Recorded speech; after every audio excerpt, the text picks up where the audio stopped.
Welcome to A Lit Passage, Conversations in Reading and Living. I'm James Bubar. If you're new to the channel, please remember to subscribe.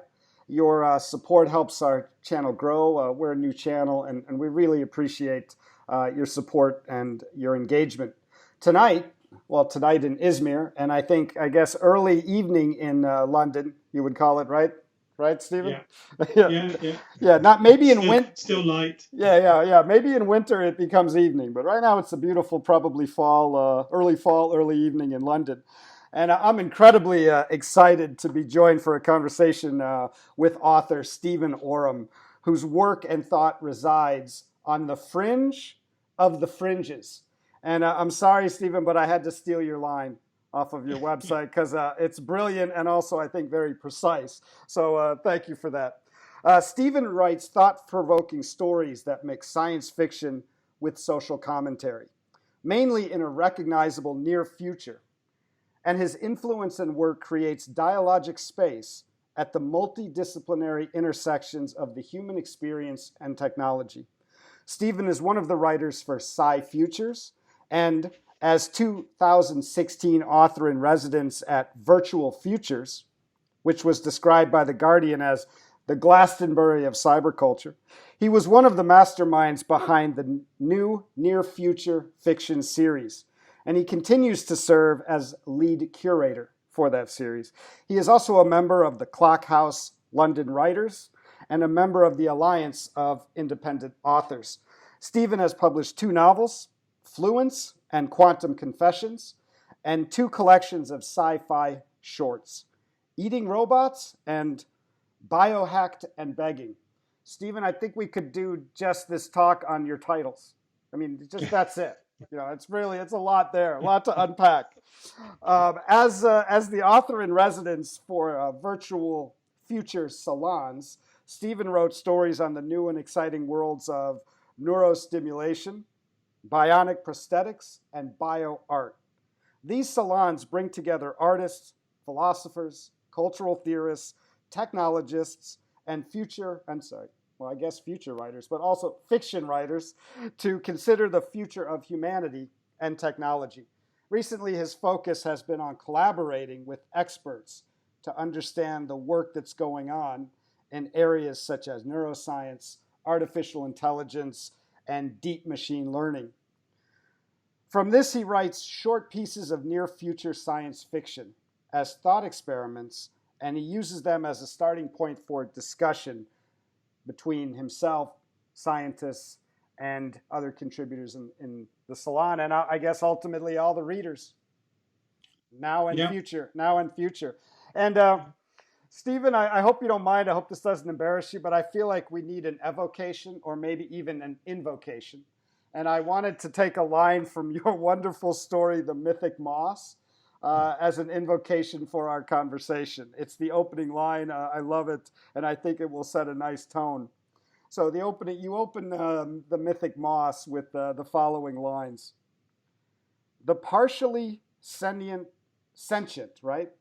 Yeah, Yeah. the guy got that. The partially sentient moss had been sent to colonize this earth.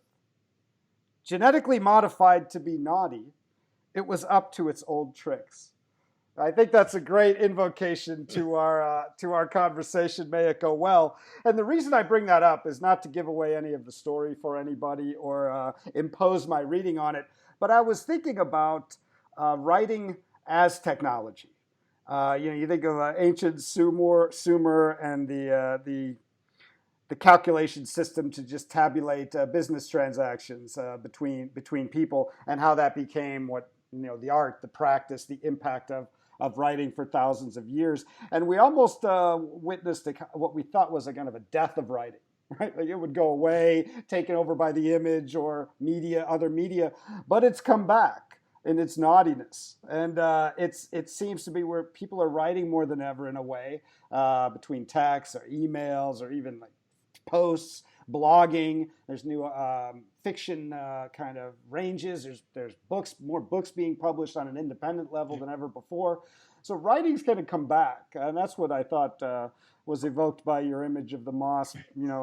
Still around and up to its naughty ways. And I was curious about just your general thoughts about writing kind of as technology, but now writing with technology today. Before we get into some more specific things about your life as a writer and your work, I just thought if you had any of those thoughts about the writing landscape in this technological hyper dimension we're in.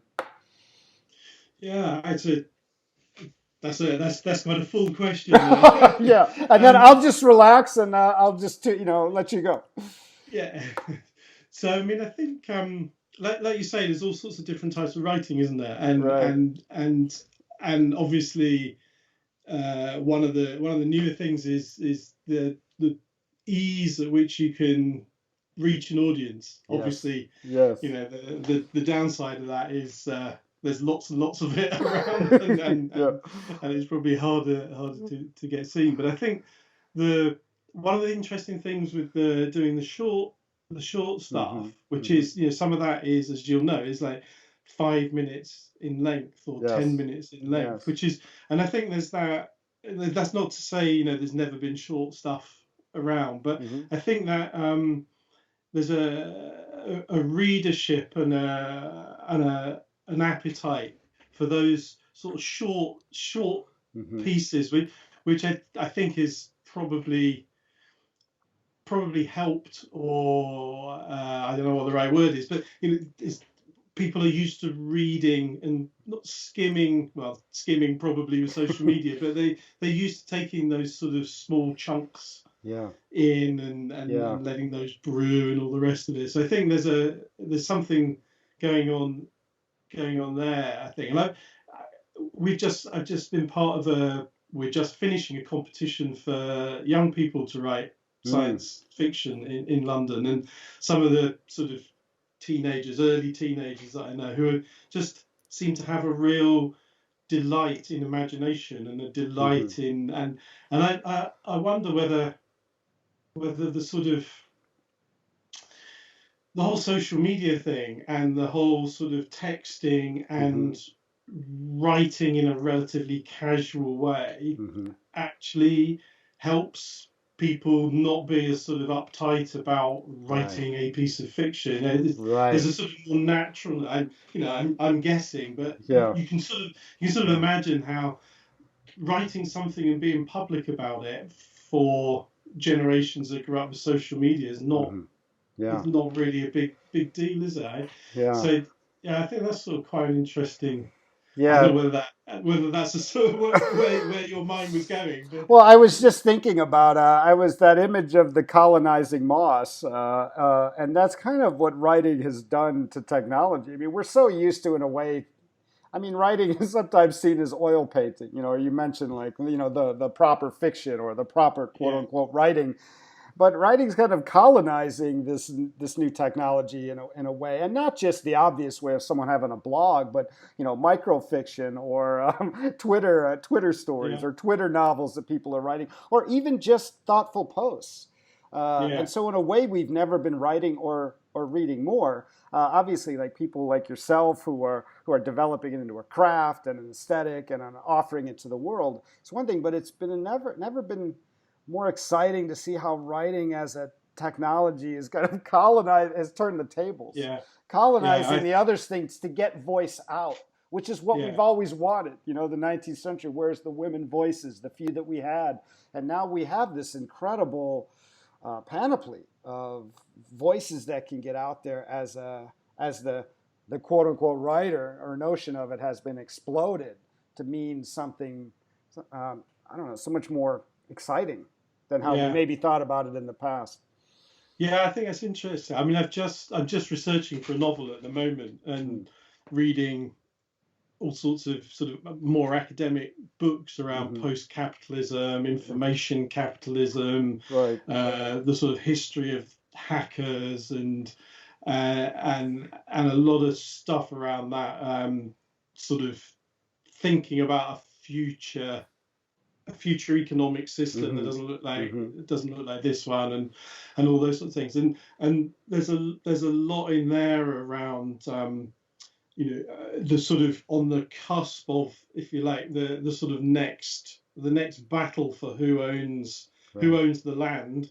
In this case, the land being the sort of cyber space. Is it going to be the Amazons and the Googles that do actually become the sort of landed gentry, so to speak, as opposed to and it sort of feels.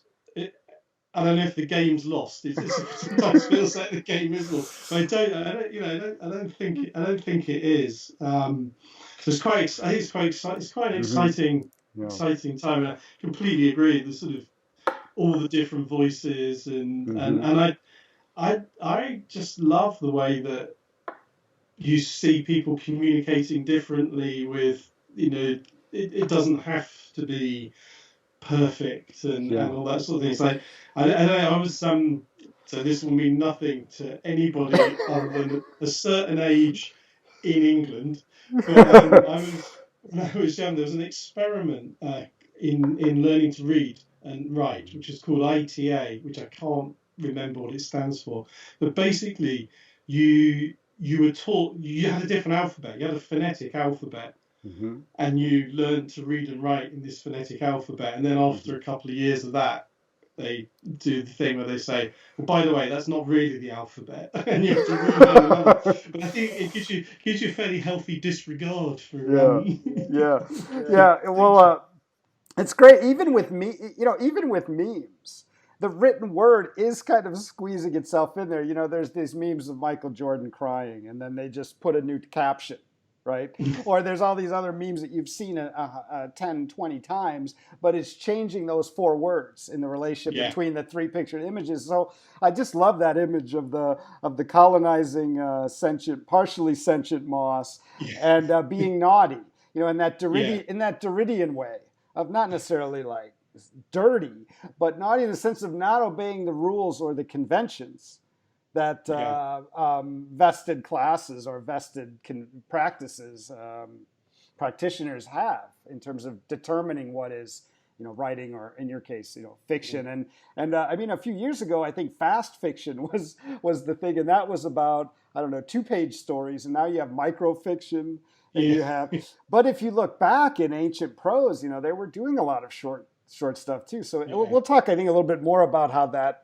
Even though we're obsessed with our time because technology is kind of changing it every minute, there's still a timelessness, especially in your work, that connects to a larger tradition. I was just curious about you said you were researching for the novel, and I wonder, as someone who's literally on like the cutting edge of fiction, so to speak, often you hear about people saying cutting edge of fiction in terms of different experiments of form or things like that. But with you, cutting edge means you're literally studying to kind of play with or engage near future possibilities.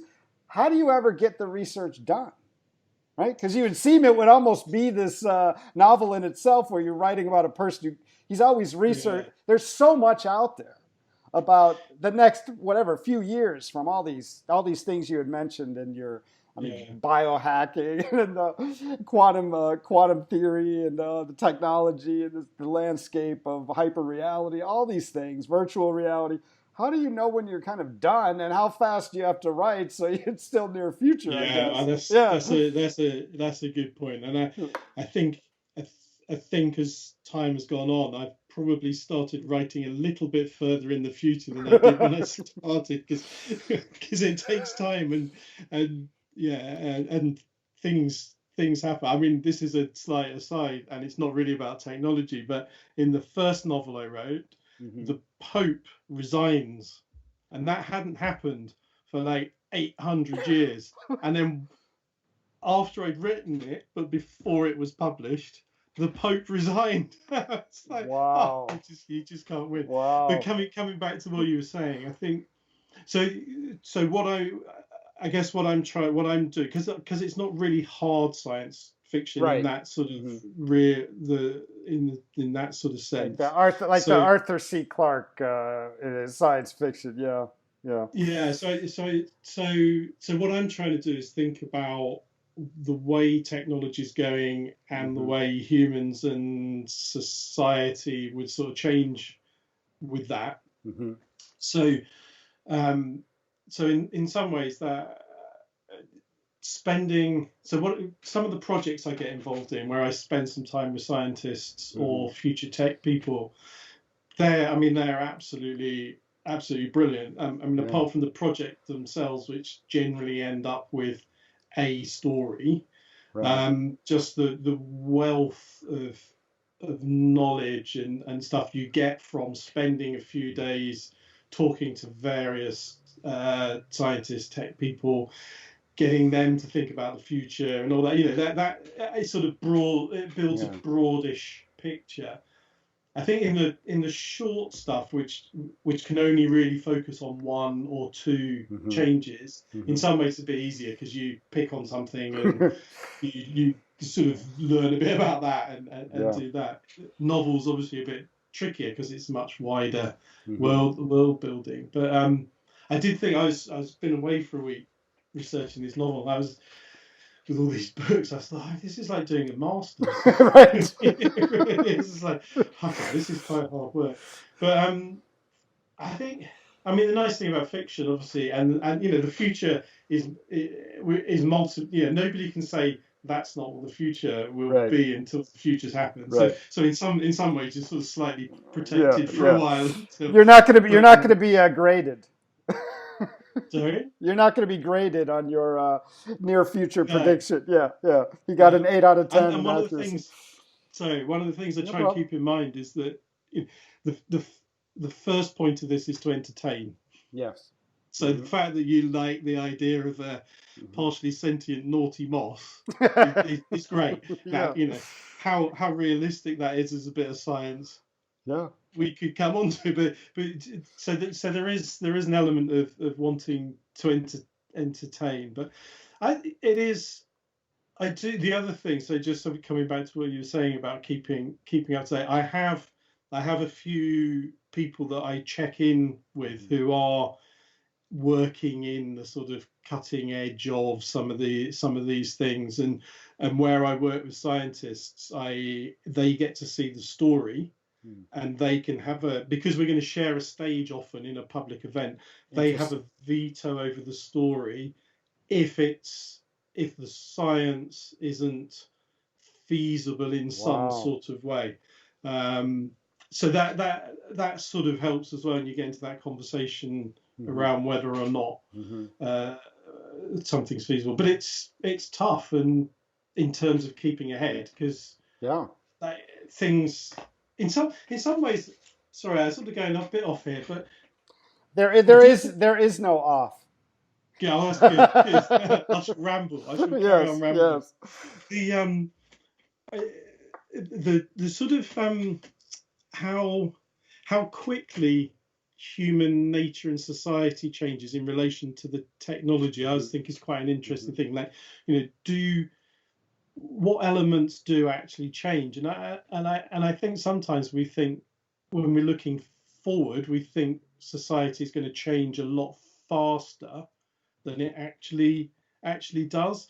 And just going back to this competition that we're doing at the moment with the young people, what we suggested to them was talk to your grandparents about 50 years ago. So if you're going to write 50 years in the future, talk to your grandparents Oh, about 50 years ago.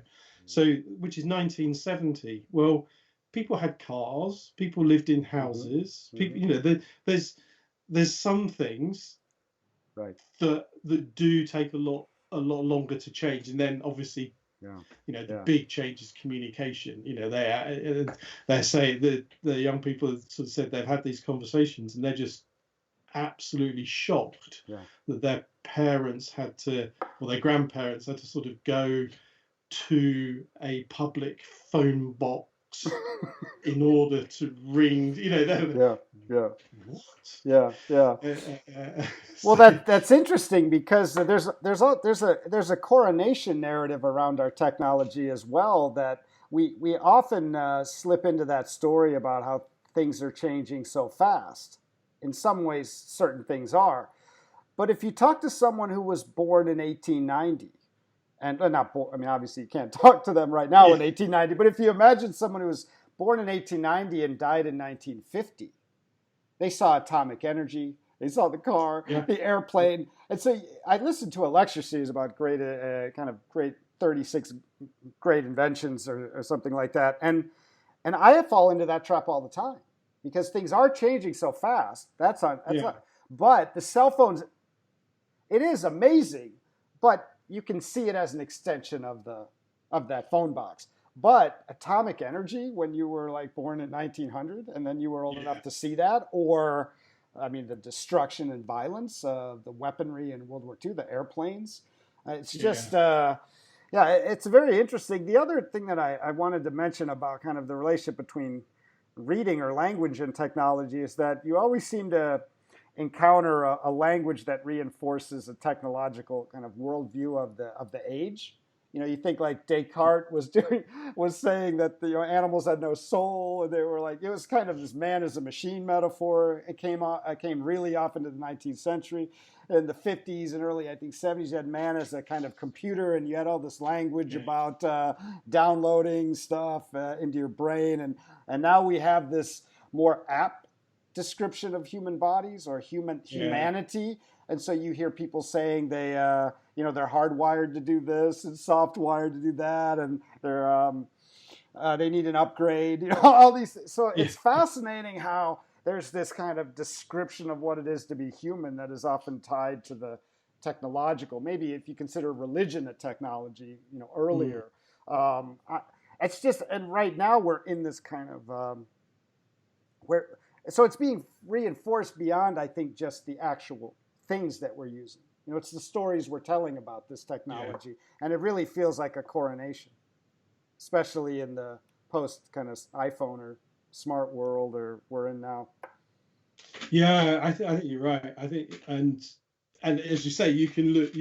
It just changes as you as you go through the ages. And I did some work with a neuroscience lab. It's probably about a year or two now, and they invited me into a team meeting where somebody from one of the big tech companies was coming to talk about neural networks and all this sort of thing, and they invited me to sit in on this team meeting. It was absolutely brilliant, and sort of every now and again when I thought I was getting a hang of it, one of them would ask a question. Okay, no, I really haven't got a hang of it.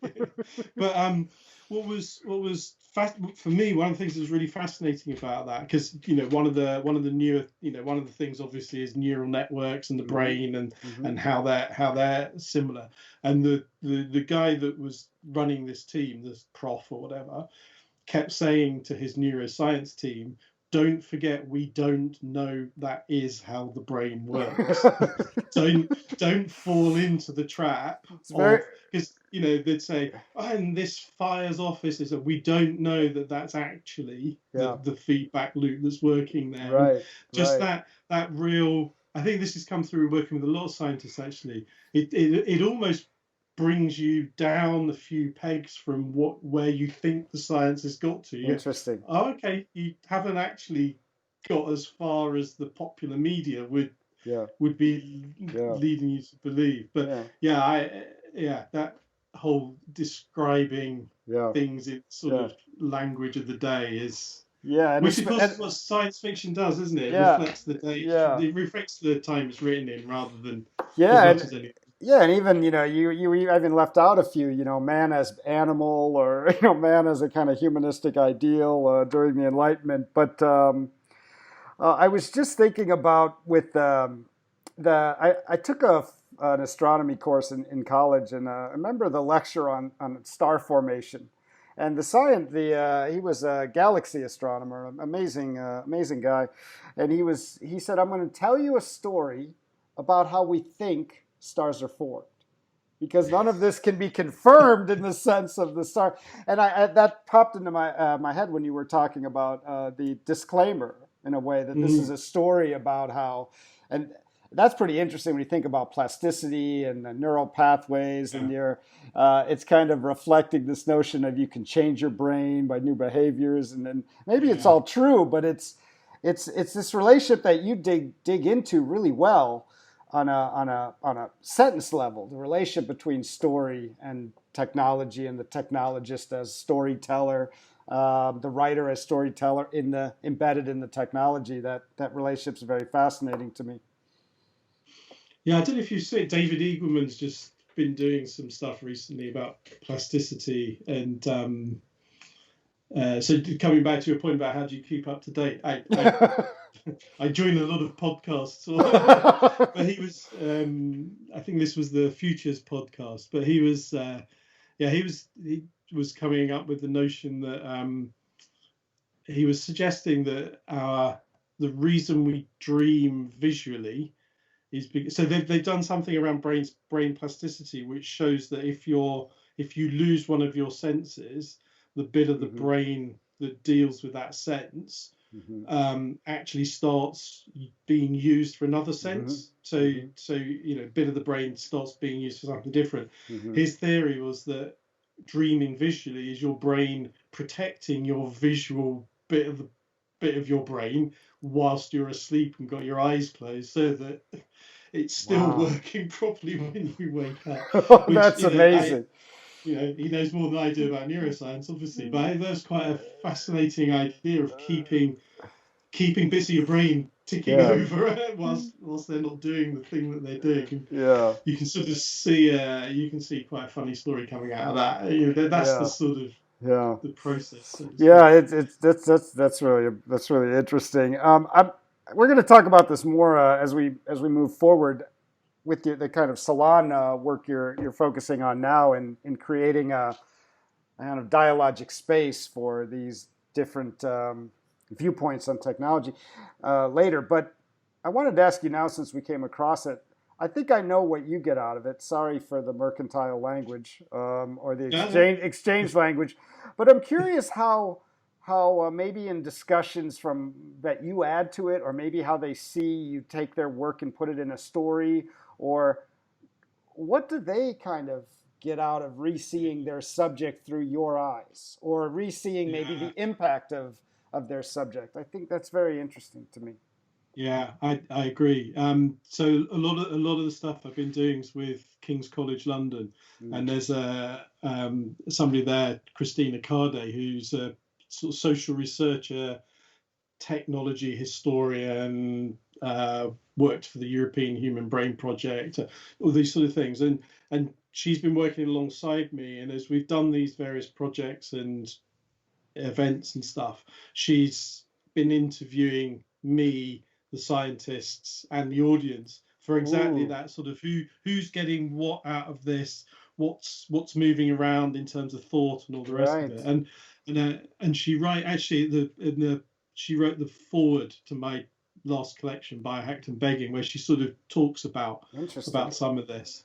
And I think what she's finding is, first of all, the scientists that want to get involved in this are probably mostly already science fiction fans, so they're Oh. sort of bought in to Hmm. the idea. Although there was one uh, that I worked with who wasn't convinced and didn't particularly want an author, a writer in her lab and all the rest of it. So I had a couple of conversations first where we got to know each other, and she was like, okay, that's fine, but I don't want you talking about that particular aspect of our work and the rest of it. And she's quite interesting at the end of the working together and the story. um, she said, she saw her.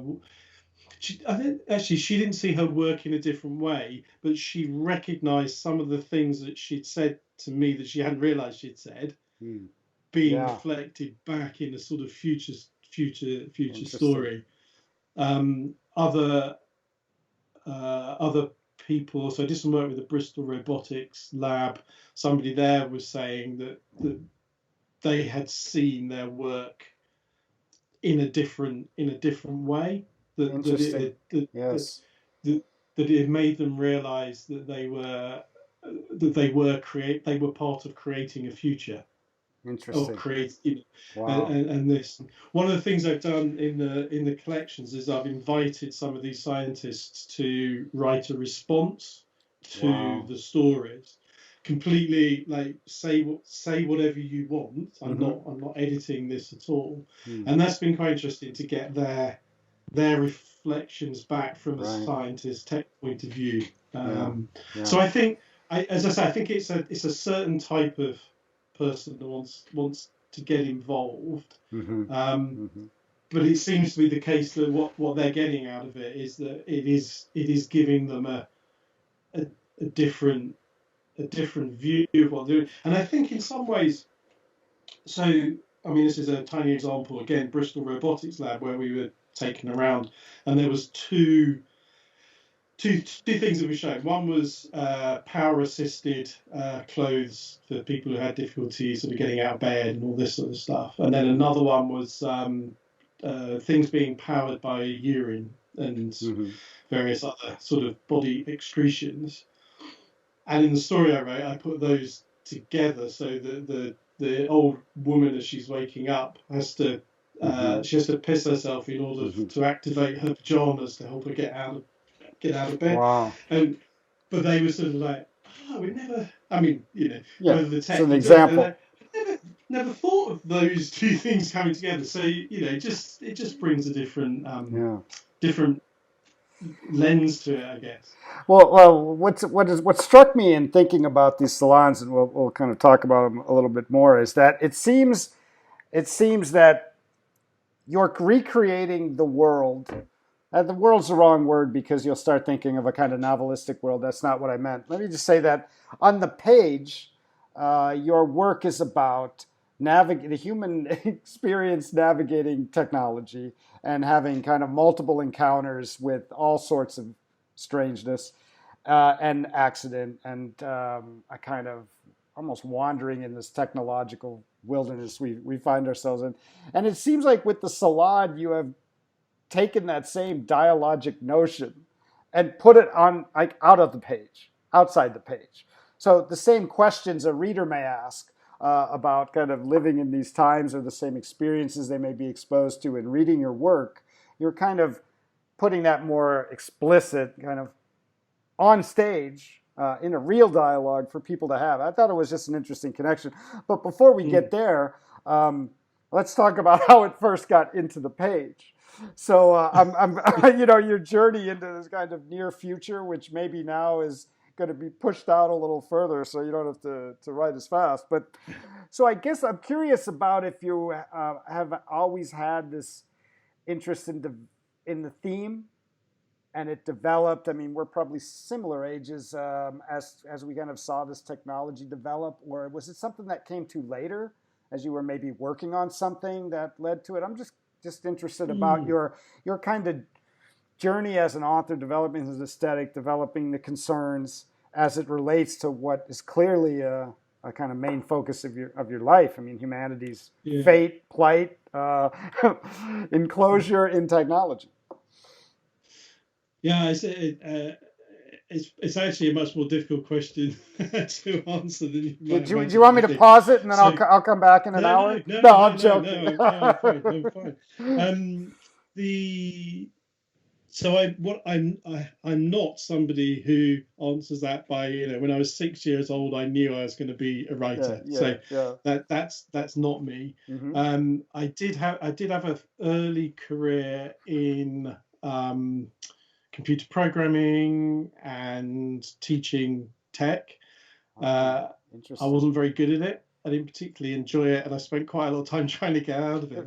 But I think some of that means I'm not afraid of the tech. If Right, I right. sort of have a Sure. fairly good idea at a certain level of how it all works, and I think I probably developed quite a healthy disregard for it as well. So one of the Mm-hmm. phrases I often use is that the messy humans meeting the cracks in the code. Like, Ooh, technology doesn't yeah, work. that's good. Humans are not rational. You put Right. those two things together, Oh. it's going to go wrong.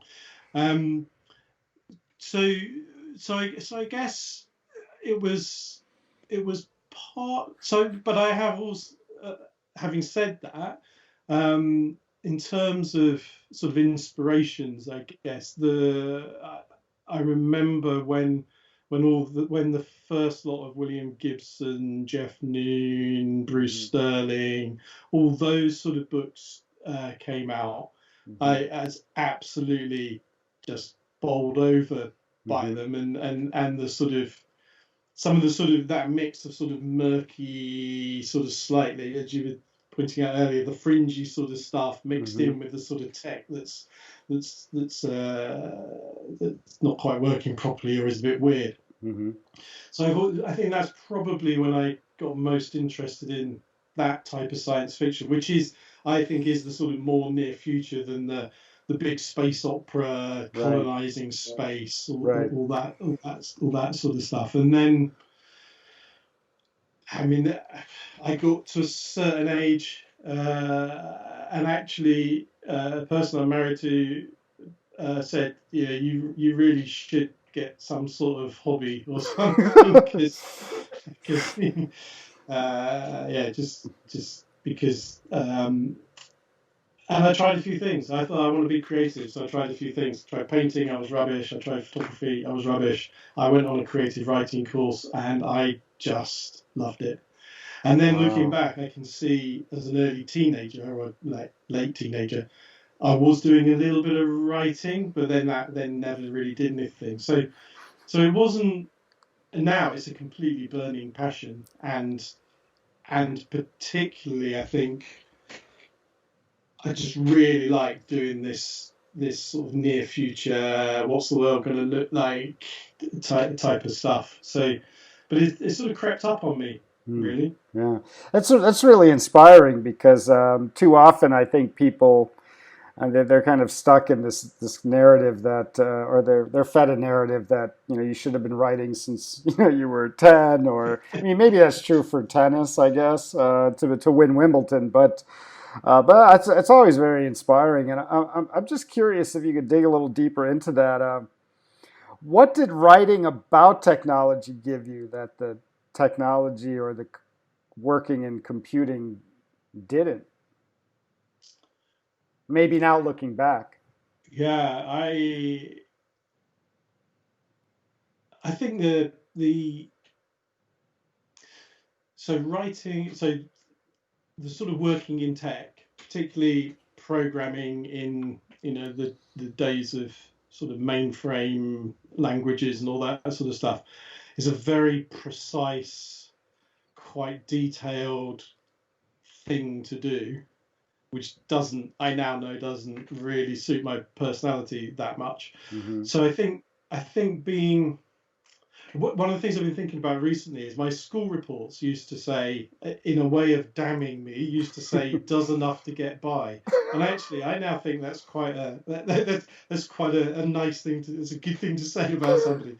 So I think in being able to use the sort of creative imagination Hmm. and know enough Hmm. that that it's credible Hmm. without without needing to know absolute in great depth stuff, which is why I avoid the hard sci-fi stuff, Hmm. because Hmm. I I don't have time, but also I don't really have the sort of personality that's going to Hmm. learn everything there is to know about space travel or Right. whatever it is, so that's then credible. So yeah, I think that's so it's the creative side, it's the imagination and Hmm. and playing around with possibilities that I think working with the tech Hmm. doesn't Hmm. give. I mean, I guess there probably is now a greater opportunity to be more creative and play around with it, Hmm. just because of how much it's advanced. But Well, I had a kind of synchronicity moment because there's a series running on the channel as well that I do that is readers discussing books in their lives. And the number two one we did was Camus' The Plague. And there's an amazing line. I actually quoted it in the episode, and he says, "People being duped by their blind faith in the near future." And he's talking about, the plague comes, the plague Right. comes and changes everything. Because what I Yeah. like about your work in near future is that the near future invokes that term where it's what we think is known and comfortable. Like, I'll get up tomorrow and I'll go to work and I'll see this person. But there's also, especially when you bring in your work, or the sense of even, the technological developments, about how it could not be so comfortable or well known. Um, but so there's something almost more terrifying about near future fiction that you've developed Yeah. than 100 years from now. Or that's very interesting artistically to me, and especially how it reflects back on our age and our values. But the near future term, I thought you may appreciate, if you don't know that quote, to bring in a little kind of Yeah. existential dilemma. No, that's great. Yeah, I think I mean it's it is much more scary, as you say, because it's, and a lot of like people who've either written reviews or read stuff and told me have said this, that the fact that it's just moving things a little bit into the future, but then sort of slightly twisting. I mean, there is a danger, I think, of always being a doom merchant, which I try not to be Right. too much. I try and walk a line where the reader themselves is making the decision as to whether this is a good thing or a bad thing. Mm-hmm. I did a seminar a while ago up in Cambridge at the Leverhulme. Can't remember the full title, but anyhow, and we were talking about a story there where, and basically an AI observes couples over a weekend to make the decision as to whether they are compatible or not Mm-hmm. enough to have children, because having the Mm-hmm. wrong people having children together is Mm-hmm. not a good idea. Mm-hmm. And at the end of it, the couple that it's focused on, it makes its judgment and says they're not. And I thought that was quite, the people I was reading it to, I thought would be a bit like, oh, that's a bit sad. But quite a number of people, mainly women, I think, I don't think that's relevant though, were like, no, that's great. It's like so hard to tell somebody you just don't want to carry on with something. To have an AI to actually do that Yeah, for yeah, you. yeah, So I think it's interesting that what's scary to this is what I'm trying to get at. What's scary to some sure. people is actually not necessarily to others. But I think also with the short stuff, you've only got very, very short amount of time to hook people into the world. Mm-hmm. So in some ways, it has to be fairly familiar, I Yeah, think. yeah. Otherwise, there's just not enough to hang on to. So that's another reason, the nearness of it. Yeah. Were you a big reader?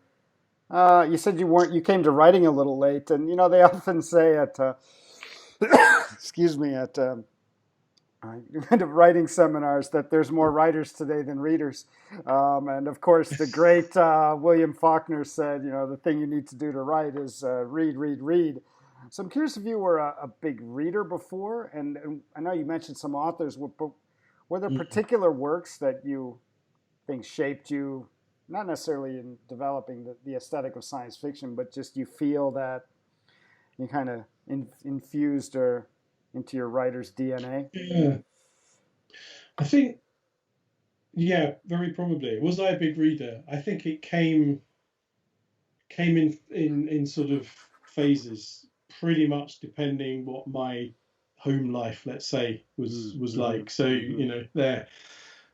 there were times where I was certainly not in a situation to squatting, stuff like Mm-hmm. that. It's quite hard to keep possessions together and all the rest of it. But so sort of, but not as much as other people I know who've like just Mm-hmm. read always through their Mm-hmm. life. Um, I think at school actually there was two books I remember vividly. One was The Devil's Disciple which Mm. is George Bernard Shaw, I think, Mm-hmm. and Animal Farm, Wow. and they had quite an impact, and I think that's partly around the sort of Devil's Disciple, it's a classic thing. The baddie is actually the goodie, and all that sort of thing. And Animal Farm, we all know. That I was very excited by that sort of using. I mean, I didn't think of it like this at the time. I was very Sure. excited by using that to sort of expose hypocrisy, Mm. that type of stuff. He was quite a sort of ardent teenager wanting to change the world. Um, and I think George Orwell has remained like my favourite book is Keep the Aspidistra Flying. No. If you know. No. No. So it's George What's it? Orwell. What's the full title? It's Keep the Aspidistra Flying. Okay. So the aspidistra is a plant that in the, I don't know, 40s or 50s, if you were a good middle class house, you would have an aspidistra in your window, polished. And, that was a sort Wow. of, so it's a story of somebody who's sort of relatively creative but unsuccessful, struggling with settling down, and his biggest fear, so to speak, is he will have an aspidistra in his window. And so it's not science fiction, but it has that sort of Yeah. slightly Yeah. dark Yeah. dark edge to it. So yeah, Well, George Orwell is definitely I really like.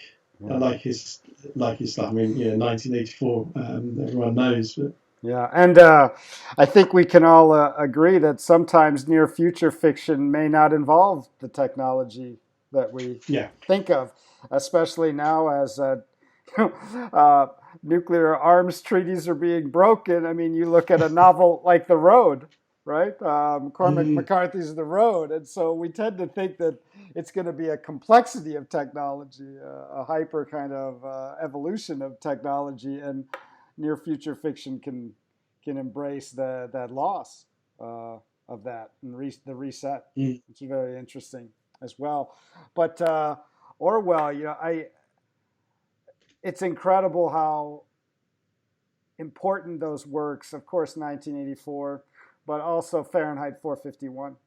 yeah, When you read them now, and if people could have invested and bought shares in the word Orwellian, that yeah, word is used more and more every year from surveillance state or hackers yeah. or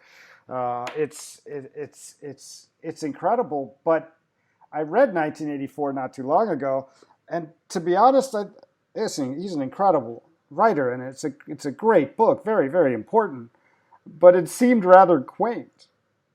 Yeah, Like we yeah, I could, know, I the, agree. the Yeah, and I colors were think, gray, the colors were black. This was the bad, this was yes, the good. But now it's like, with state surveillance and everything's happy, but it's worse than that, and the kind of yeah, propaganda levels that I don't, based on the technology that Orwell could not have even imagined, yeah. I mean, the I think level of propaganda. one of the, I don't know if you've read We, Oh, uh, mm-hmm. yeah, Yeah, Zamatin, I think. yeah, I can Yeah, never pronounce it. the writer, the Russian writer, Yeah, early 20th century. yeah. Yeah, That really powerful.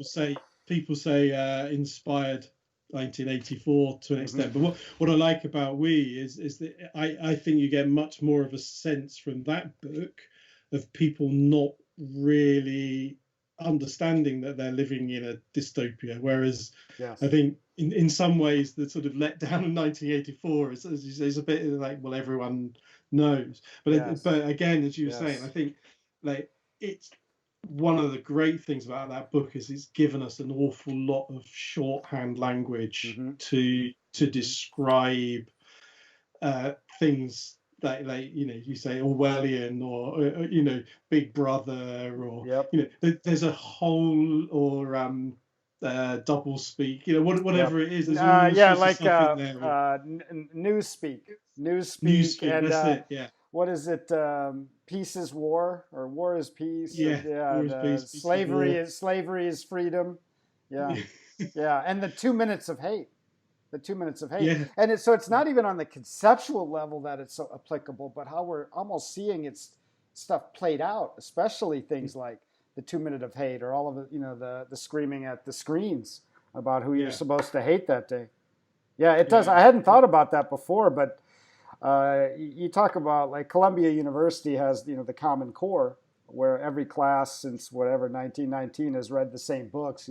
So whether it's Homer, or you kind of have a common language to refer to uh, history or people's place in the world. And I hadn't thought about it as this kind of this global text, a repository of ideas being expressed in a language that helps us understand where we are. What is it, yeah. 70 years or whatever after it was written?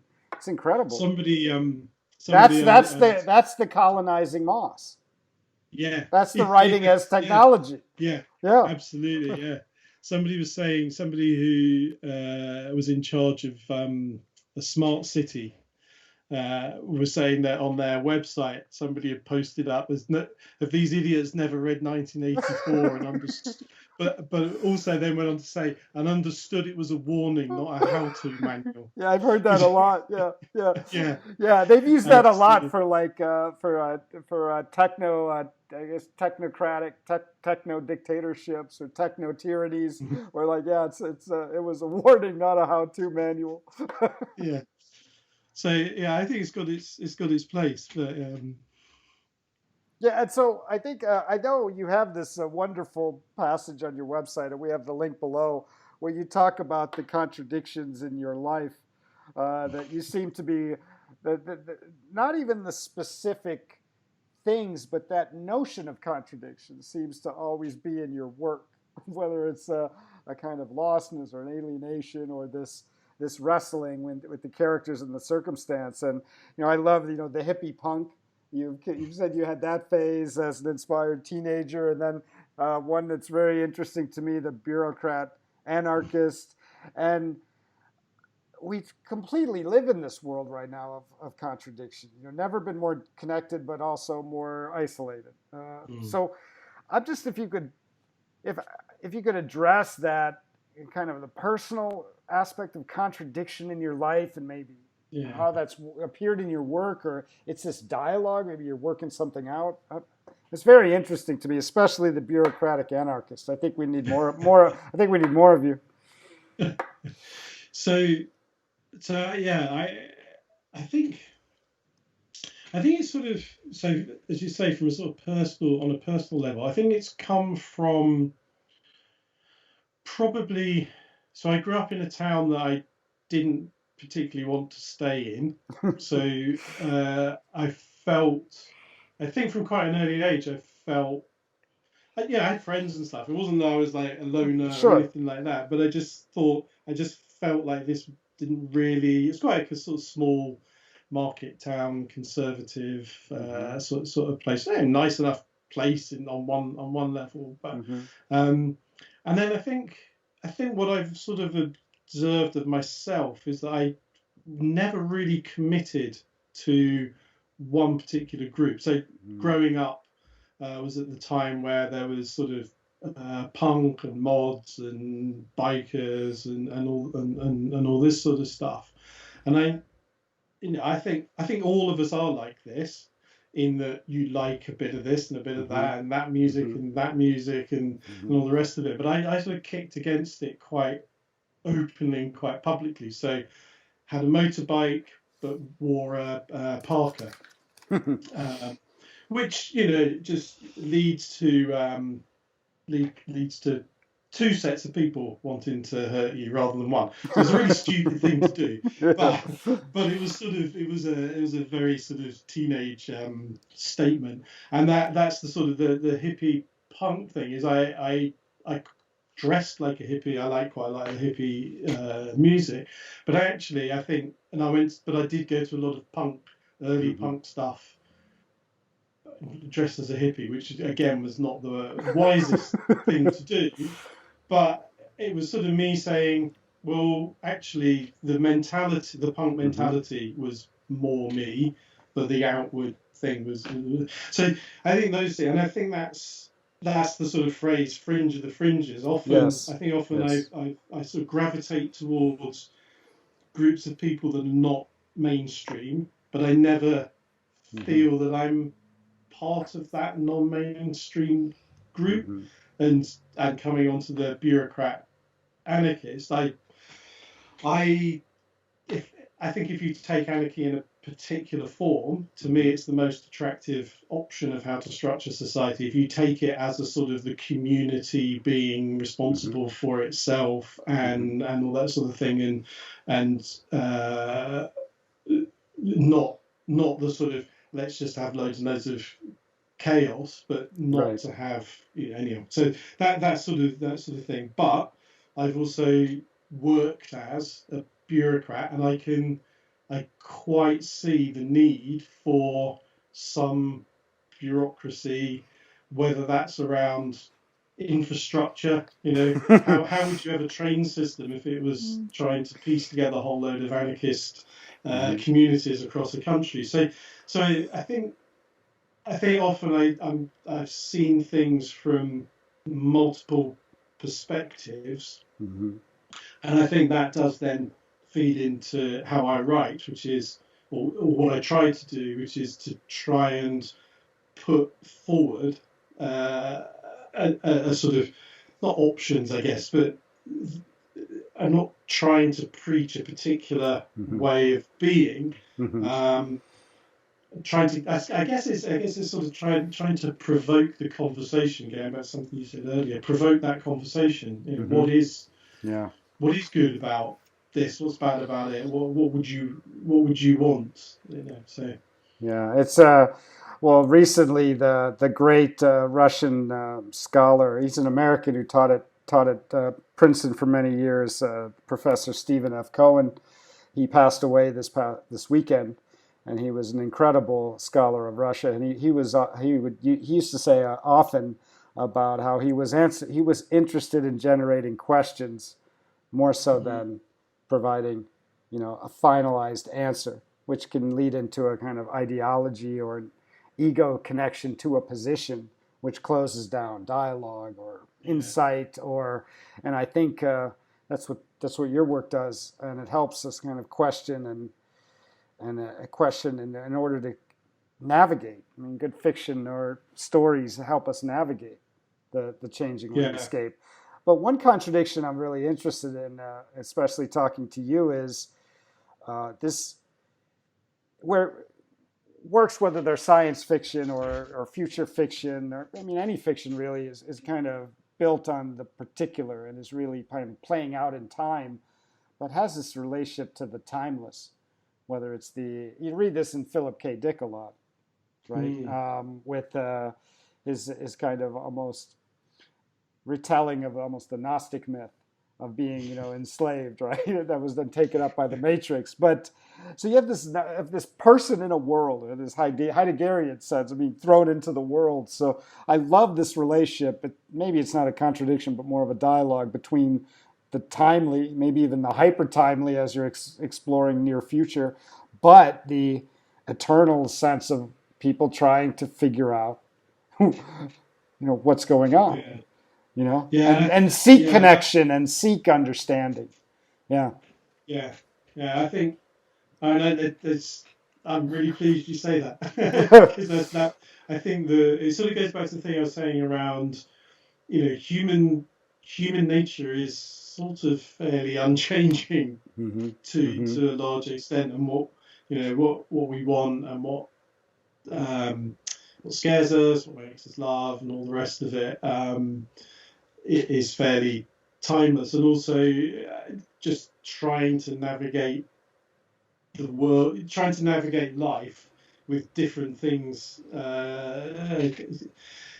coming in. There's one story which I can't remember what it's called. A Love Reconfigured, I think. But basically, it's a story of I don't know, give too much away, but Yeah. If you the narrator falls in lust, I guess, with somebody who turns out to be a female cyborg. So I can't remember the correct term for it. And towards the end of the story, realizes that it's his best male mate uploaded into this, who, and then the dilemma obviously is, Hmm. do I love the brain? Right. Do I love the body? Right. And the fact that I didn't fancy him in a male body, do I now Right. fancy him in a female body? Right. That's a bit weird. But just, I mean, just trying to play around with that. Yeah. What is it? What is it Yeah. about people that we are attracted Right. to? Right. And I don't know. I'm sort of wandering a bit, but Yeah. just, Wandering is that's the eternal question. wandering is the perfect word for reading, I think, and probably writing too. I don't know if you know this, but Gogol has a famous story. Gogol, the master storyteller, 19th century Russian writer of Dead Souls, is famous work. He has a story called Nevsky Prospect. Very short. No, You may no, want to no. check it out. And Mm. I won't give away the ending. Well, I guess I can. His language is why you read it. But a person walking along the famous Nevsky Prospect in St. Petersburg falls in love with a woman and follows her, and it turns out she's a prostitute. Right. And if you start thinking about, I mean, you have to understand the context of the time, but it's this dismantling of desire, and it plays in with illusion. But there's that deeper story of just of seeking relation and seeking connection. Mhm. And I was thinking about it was such a popularly quoted line that I don't even think C.S. Lewis ever said it. I think it came from the movie Shadowlands, played by Anthony Hopkins. But he said he's so good, and the line is so good that, and it's true, I think. But Anthony Hopkins, as C.S. Lewis says, we read to know that we're not alone. And I think that's another of these contradictions or kind of dialogues that's going on in any work, but particularly in near future work, that may emphasize how technology is either making a hyper connection, but we feel more lonely. And this is definitely our world right now, maybe in the situation with the pandemic. And so that's this dialogue between connection in our world and alienation, or connection that makes us more lonely, or it's Yeah. just, I think that animates your work. I was listening to the other day the blockchain blues, and I sense that at the heart of it's going through the world in a sense of loneliness, and how do we connect on that real level? Maybe even in that story you just talked about, and in the social media driven world, and we can talk, I don't know how many 2,000 kilometers away we're having this conversation, but when it ends, we'll be alone, in a Yeah. sense. And maybe we're alone Yeah. now in a sense. So I'm just wondering if that's one of the things that you see as a theme in your work. I think, yeah, I think you're right. I think it is, and I think it's obviously a fascinating thing to explore. And what does it mean to be alone? What does it mean? I mean, the blockchain blues, I think, is also, it's that sense of a fragmented Mm-hmm. life, which I think does lead Yeah. to sort of loneliness, because there's nothing. If I remember right, it's a world where you actually rent your home Mm-hmm. by the night, or Right. everything Yeah. is a micro transaction, whether it's Yep. democracy, Yep. work, Yeah. where you live, and all the rest of it. And that's in that one, what I was really fascinated with is that notion of micro a life of micro transactions, rather Mm-hmm. that don't sort of get you any depth, although he has a lot of time for his grandmother, I think it is, that he's. But and I think, and I'm not.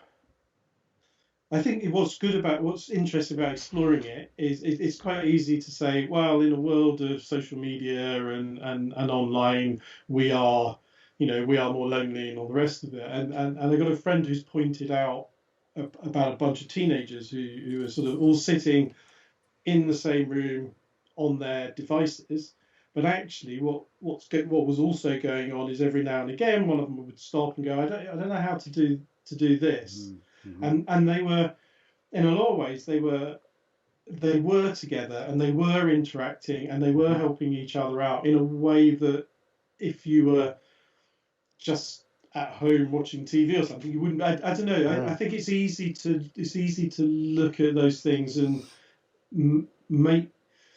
make some assumptions from our own history because we're of a Mm-hmm. certain age, and Yes. we're not the different Mm-hmm. generations are not experiencing Mm-hmm. the same thing in the same Mm-hmm. way as each other, I suppose is what I'm trying to say. Mm-hmm. And then sort of Mm-hmm. working through some of that. But yeah, I think you're right. There's that sense of belonging. Mm-hmm. Where do you belong? Do you belong? Right. Right. What do you want to belong? Yeah. And what would you give up to belong? Yeah. Yeah. Oh, I appreciate you saying of a certain age as opposed to another word that may that may Well, yeah, but I appreciate it. Very if delicate. you're I like that. no, if you're 18, Yeah. you're having a different experience to Right. somebody who's 12. You Totally. know, Totally. Yeah. Yeah. Well, because but even at our age, I'm sure you have this experience now. I mean, I'm currently kind of marooned from my fiance who's in can't get to see her because of border restrictions at the moment. But even it's incredible to be able to be thinking about somebody, and you see something, or you read something, or as I started out with, you write something. Like I had just come across a quote in a book, and I typed it and sent it to her. I mean that's yeah, incredible. That's incredible that you can think of someone and share. I mean this whole notion of yeah, sharing. So it's definitely more complex than this kind of ghost lost in this mirrored illusions. There is definitely some incredible power in the connection you can get from the technology, but it's that dialogue. I mean, that seeking is still going on. yeah, yeah. And I think one of the things this sort of pandemic be Yes. really interesting when it's over and people are mixing physically. I think that's probably when we'll understand more what it is that we miss Yeah. of Yeah. the physical that the technology doesn't Yes. give you. Yes. And it's great, but it does feel like there's something not quite tangible. A bit like you say, at the end of this, we close down and walk off. Whereas if we were sitting in a pub having a Right. few pints and talking, it'd be a it'd Different. be a it'd be a Yeah, different it'd be yeah, a different yeah. Well, and I guess on a quantum level, I'm obviously no expert on quantum mechanics, but I imagine the quantum exchange is happening physically, mm, and I mean, yeah, I'm very interested about later on when maybe you can organize a salon in this, and I can Zoom watch, but it's the physical feeling. I feel physically different not being around people. And yeah, maybe you had thought about that, and maybe heard it in a pop song, but this notion when you do your job and with people around you, even if they're difficult jobs or a lot of stress or whatever.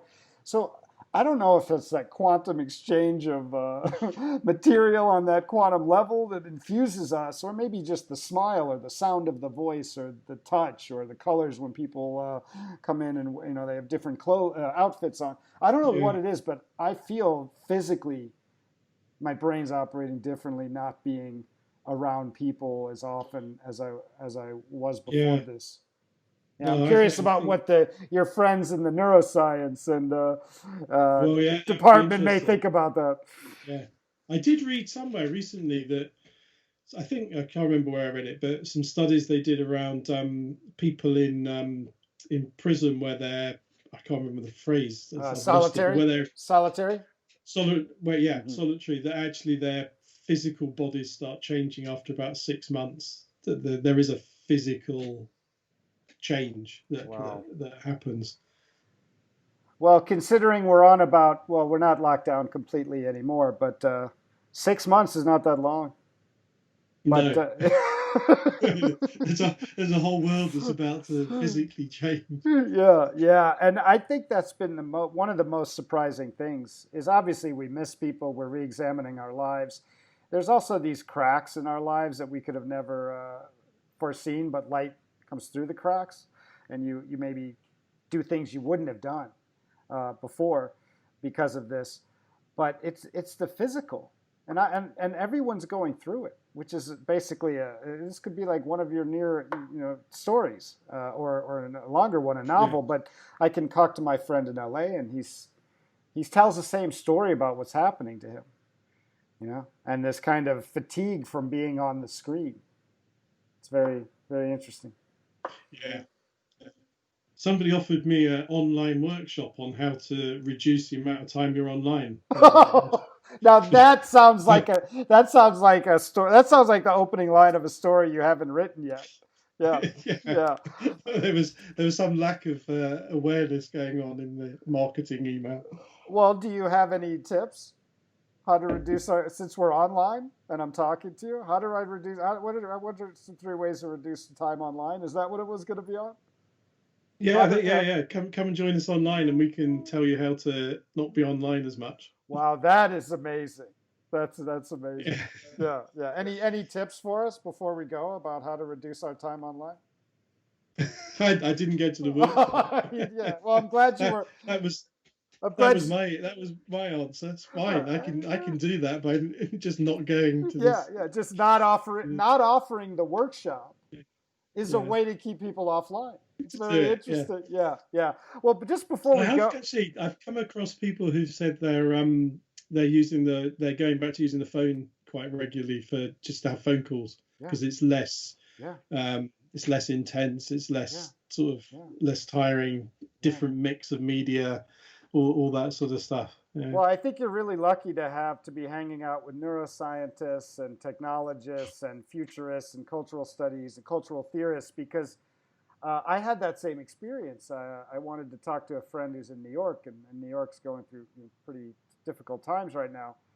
And I didn't want to be insulting and say I don't want to Zoom. So I kind of just floated it out there saying, maybe we can just call. And she said, thank God.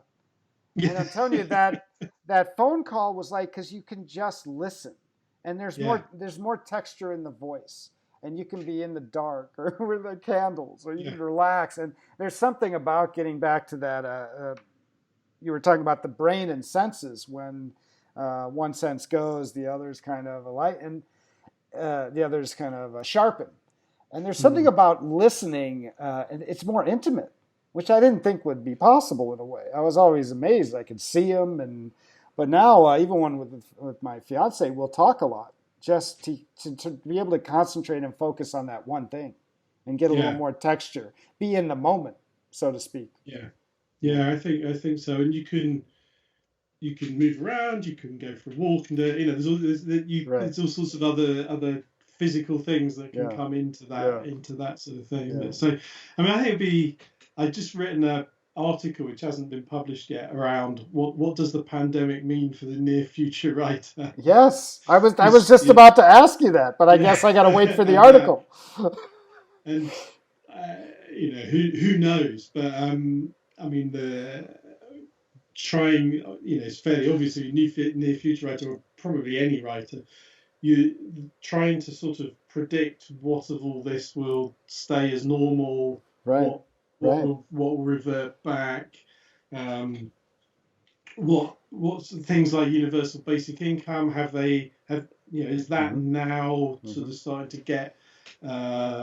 get some bit more traction. Mm-hmm. Um, the problem that a lot of landlords have got, where businesses are no longer Mm-hmm. needing to bring Mm-hmm. people in, and futurist cities, and Mm-hmm. there's so much in Yeah. there that it. I don't know. It's quite interesting, but it's quite hard to. I mean, it's Yeah. impossible really to Yeah. know. Yeah.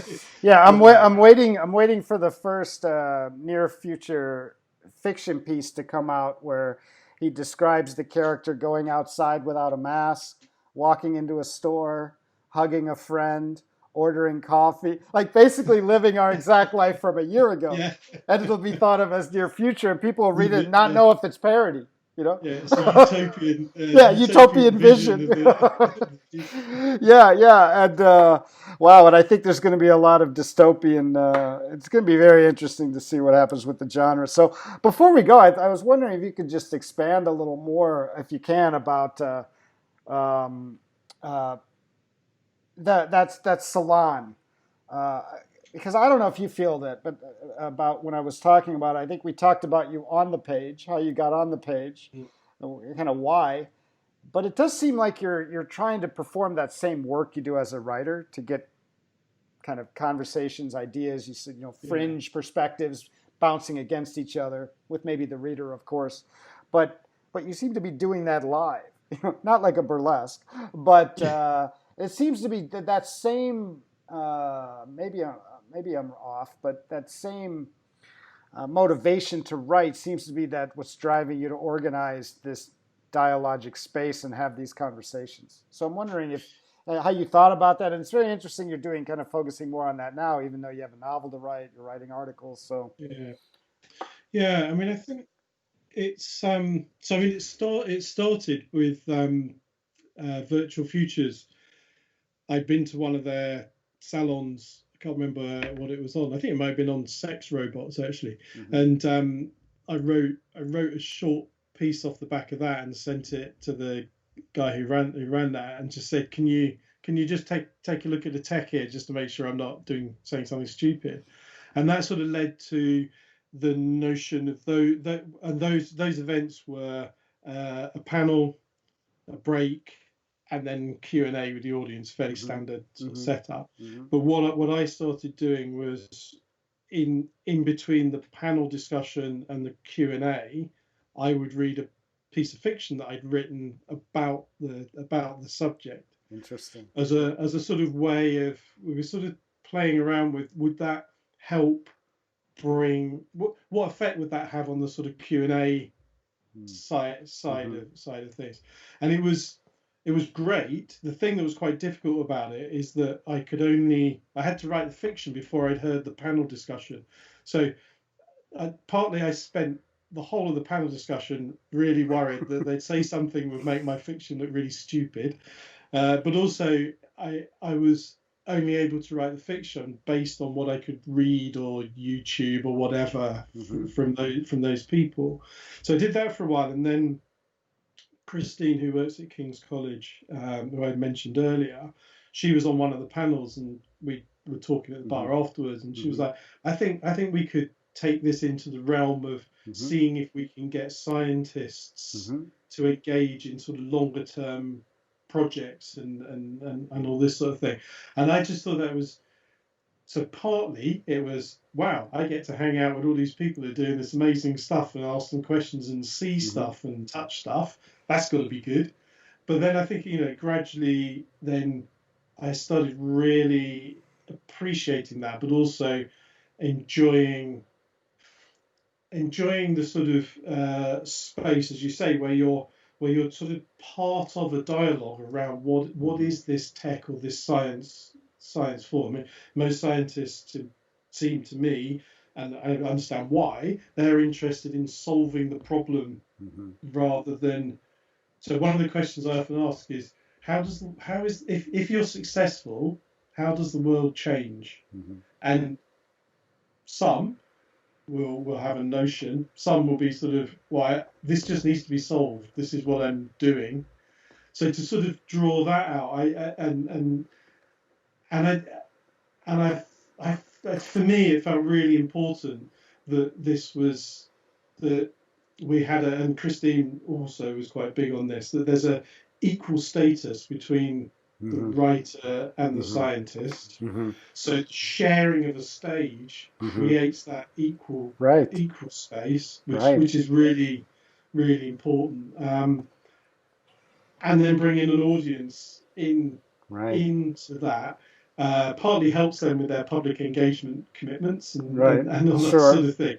Um, but I just think and I just think it's an interesting for an audience. I think it's just Mm-hmm. it's an interesting starting point to Yeah. start sort of saying, but in that story, how realistic is that? Or that made me, hearing you talk about your science and hearing that story made me think this. Yeah, yeah. What do you? Yeah, It's creating an intersection, or even beyond. It's removing that fourth wall, I guess, that even presentations have, right? yeah, Or the passive, where the audience is passive, and it's much more participatory, and not only amongst your salon, but the audience. And I hadn't heard anything else like it, so I was really curious about it. Is that salon going to be on Zoom?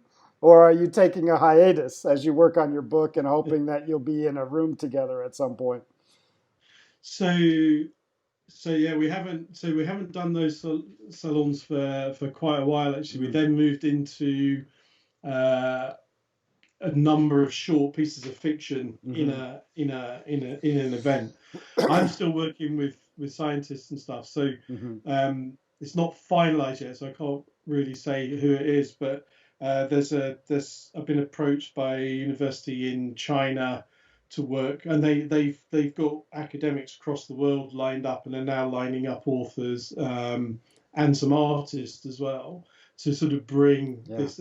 And they're behind the scenes, there will be all that sort of dialogue going on. I would love it if not only did it create a printed artifact, shall we say, but also that we then sort of were able to go more public with that and do a similar sort of thing. So yeah, I'm keen to do it. It's there's some things in the pipeline, I think is Well, yeah, you're I think someone in your field, not only with the writing commitments, but with the ability to connect with scientists and researchers, and the advancing technology all over the world must mean you're always behind. There's always another thing to do, and to build a group, and that must be exciting for you. I was just thinking about, you hear the dialogues involving the scientists on the Manhattan Project, but they were often so they didn't know what each other was doing and all that. But it's really more dialogues that happened after the fact. What did we do? Yeah. It's curious about, it was a different worldview, a different time, sadly. But you wonder what kind of salon with those multidisciplinary discussions, and even a writer there and writing a near future piece of what will look like when we drop this bomb on somewhere, and how it would change the world. It's very, very interesting. It's profound. Yeah, and I think there's what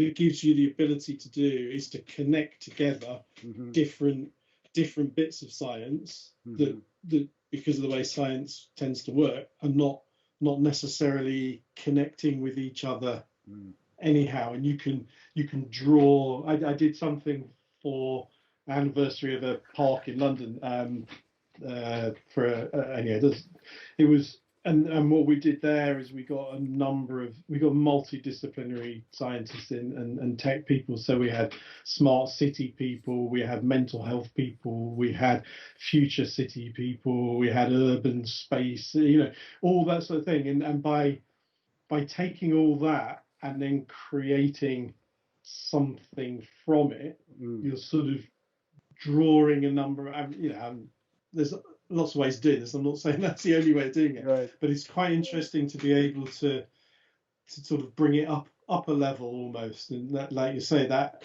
in some cases that might even create dialogue that stops rather disastrous thing happening. Yeah, and then the dialogue can continue through platforms like the one we're on. It's pretty spectacular. That part of the technological situation we find ourselves in, to connect and discuss, has never been kind of more inspiring. But Stephen, we've kept you a long time in your green room, which probably is where you write. So maybe we should let you get back to work on that novel. I really appreciate your time. We're going to leave a link below to your website, which and I hope people will check it out and follow your work. And we really appreciate the time. It's been a fascinating conversation for me, and I wish you good luck with your projects. stay safe. And I hope you'll come back and talk about some future developments, whether it's the salon or the next novel. But I really appreciate having this conversation. I think it was needed for me Thank you. for sure during these times. Yeah, and thank you for it's been enjoyable, and it's yeah, thank you. Great. Well, we were talking with Stephen Oram, and his website is linked below, and I encourage people to check it out. And there's some you can see some of his works, watch some readings, pick up either his two novels or his two short collections, or collections of short works, I should say. And if you're again new to the channel, please do subscribe. And if you like the video, you can hit the thumbs up below, and please share it. And thank you so much for your time. And thank you again, Stephen.